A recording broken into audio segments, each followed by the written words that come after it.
Vous avez le droit de demander un repos. Vous pouvez dire que vous êtes fatigué, vous avez envie de vous reposer, donc le tribunal sera obligé de suspendre. Si vous le voulez, effectivement. Non, Monsieur le Président, j'avais juste voulu dire que la vérité n'a pas de camp et la justice que vous incarnez n'a pas d'obédience. Donc moi, je suis à la disposition de la justice pour dire ce que je sais, seulement ce que je sais. Monsieur Maître Diakité, vous vouliez poser des questions sur les faits qui sont reprochés à votre client en ce qui concerne les tortures au camp Koundara actuel Makambo. Allez-y. Merci, Monsieur le Président. Merci de m'avoir donné la parole. Juste deux petites questions, Monsieur le Ministre. Et étant sous la magistrature de capitaine Moussa Dadis Camara, est-ce que devant ce tribunal, vous pouvez aussi, en tant que témoin du parquet, donner une quelconque affirmation qui pourra, comme on appelle, consolider votre témoignage ici? Vous vouliez poser des questions sur les tortures au moment où le tribunal vous a retiré la parole. D'accord, merci Monsieur le Président, autant pour moi. Est-ce que vous êtes témoin d'un quelconque enlèvement ou d'une quelconque séquestration ou une quelconque torture qui serait faite par des soldats du camp Koundara? Je n'étais pas là, j'étais déjà parti à l'étranger. Très bien. Merci, Monsieur le Président. C'est tout ce que j'avais. Merci.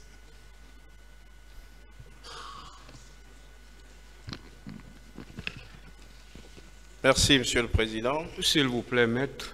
Oui. Je pense que vous-même, vous aviez signalé que votre client n'était pas dans la salle. Monsieur le Président, pour votre gouverne, je suis constitué pour 2 accusés.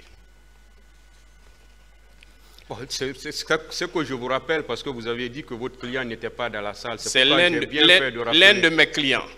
Voilà. D'accord? J'ai 2 clients. Il y a un qui n'est pas dans la salle, mais le second, il est là. Je suis constitué. Le second, c'est qui? Monsieur Mamadou Aliou Keta. J'ai ma constitution qui est versée au dossier et puis j'étais là à ses côtés. Allez-y. Peut-être que le tribunal a oublié. Alors, Monsieur le ministre, je voudrais juste vous poser quelques questions de précision, puisque je vais juste prendre la parole pour vous dire que tout à l'heure, le bâtonnier vous a posé une question.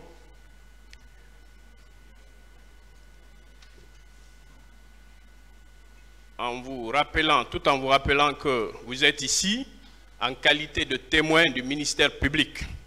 C'est le ministère public qui vous a cité. Alors, puisque nous parlons ici des événements du 28 septembre, et que normalement, votre comparution en qualité de témoin devrait concerner les événements du 28 septembre.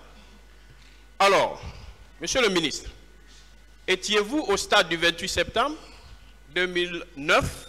Non. Monsieur le ministre, à la date du 28 septembre 2009, est-ce que vous avez vu un seul cadavre? Non. Est-ce que, Monsieur le ministre, à la date du 28 septembre 2009, est-ce que vous avez vu une seule femme violée? Non. Alors, est-ce que vous savez en réalité la raison de votre comparution devant ce tribunal? Oui. Alors, puisque vous le savez, qu'est-ce que vous pouvez donner ici comme témoignage pour attester qu'il y a eu effectivement massacre, qu'il y a eu viol, qu'il y a eu assassinat au stade du 28 septembre 2009 et par qui? Non, je crois que mon témoignage porte sur un événement qu'il y a eu en amont et qui pourrait, selon ceux qui ont souhaité que je comparaisse, expliquer certains des aspects des événements ultérieurs. Justement, puisque vous êtes, vous-même vous l'avez dit, que votre comparution concerne un événement en amont. Mais est-ce que vous savez que le tribunal est saisi pour des faits qui se sont déroulés au stade du 28 septembre, à la date du 28 septembre 2009? Est-ce que vous le savez? Je ne suis pas parti dans le procès, je ne peux pas répondre. Alors, de ce que vous venez de déposer, nous avons relevé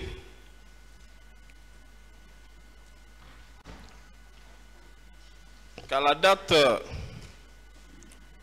à l'entame bien sûr de votre déposition, vous avez dit que vous allez intervenir sur 3 pans, notamment le voyage de l'abbé, le fameux coup de téléphone, comme vous l'avez dit, fait passer M. Sidia Touré, mais aussi le jour du 28 septembre 2009.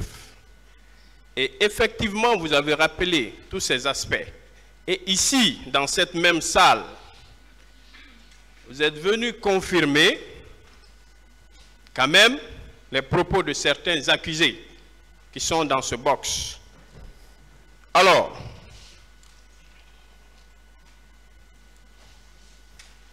est-ce que vous pouvez confirmer une fois encore que l'appel du 27, hein, c'est le 27, la nuit du 27 au 28 décembre 2009, était bel et bien à l'initiative du président Moussa Dadis Camara? Oui, après une discussion avec moi. Vous le confirmez? Absolument. Merci. Ensuite, est-ce que vous confirmez que M. Sidia Touré avait bel et bien éteint son téléphone?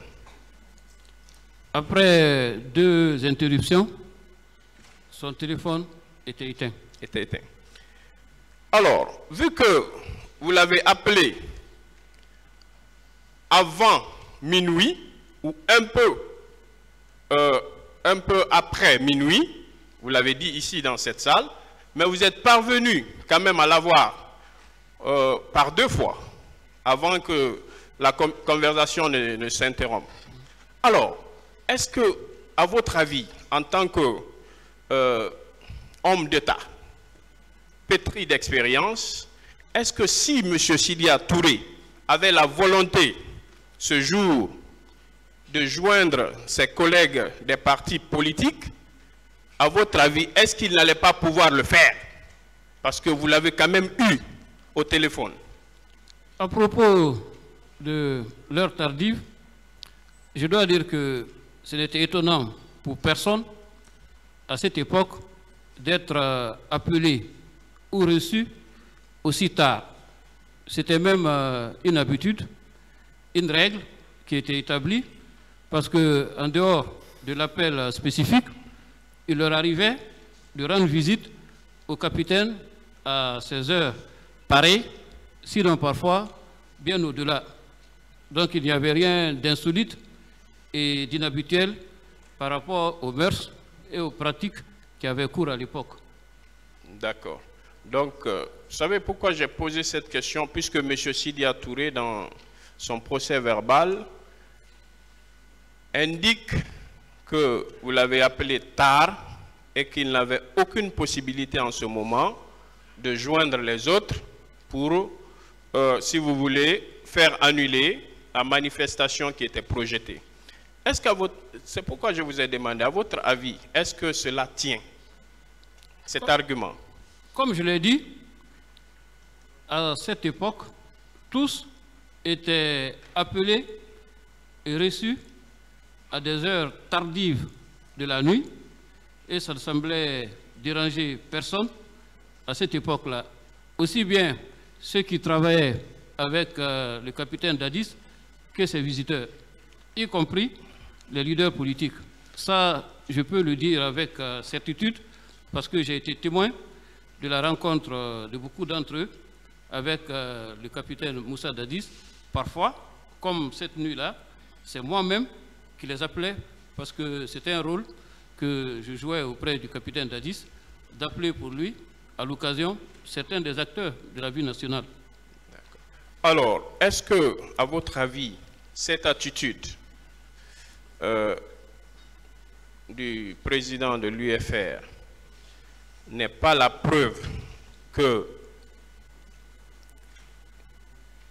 qu'ils étaient décidés à en découdre avec le pouvoir en place? J'ai fait le serment de ne pas prendre position, ni de commenter les attitudes des uns et des autres. Le tribunal appréciera. Alors, merci, je respecte bien entendu votre position. Alors, monsieur le ministre, est-ce que vous confirmez qu'à la date du 28 septembre 2009, lorsque vous vous êtes retrouvé dans l'impossibilité de rallier le camp Alpha Yaya, est-ce que vous confirmez que le président Moussa Dadis Camara a pris sur lui le soin de vous faire escorter par M. Issa, paix à son âme, colonel Issa, avec certains éléments? Vous le confirmez? Oui. N'est-ce pas la preuve qu'il avait vraiment besoin de discuter avec vous? Vous savez, avant le 27, longtemps avant, lui et moi, je viens d'évoquer une de nos discussions que nous avions eues dans le passé, plus avec le général Sekouba, mais aussi avec lui. J'avais vraiment une tradition de discussion. Ce n'était rien d'isolé ou d'inhabituel. C'était courant. C'était courant. Alors, je reviens sur le voyage à l'Abbé. Puisque dans cette même salle, certains ont dit que le voyage sur l'Abbé, c'était une campagne d'intimidation. C'était une campagne, si vous voulez, de démonstration de force. Alors, vous qui étiez avec le président et d'autres membres du régime à l'Abbé ce jour, aviez-vous constaté un quelconque mouvement relatif à une campagne d'intimidation ou de manifestation, de démonstration de force sur le terrain? Je crois que tous ceux qui sont passés là ont unanimement reconnu que le voyage de l'Abbé s'est déroulé sans incident, sans conflit, et je m'en tiens à ça, parce que c'est cela la vérité. Il n'y a pas eu le moindre incident, le moindre accrochage. Nous sommes partis dans la paix et nous sommes rentrés dans la quiétude. Merci, Monsieur le Président. Merci, distingués assesseurs.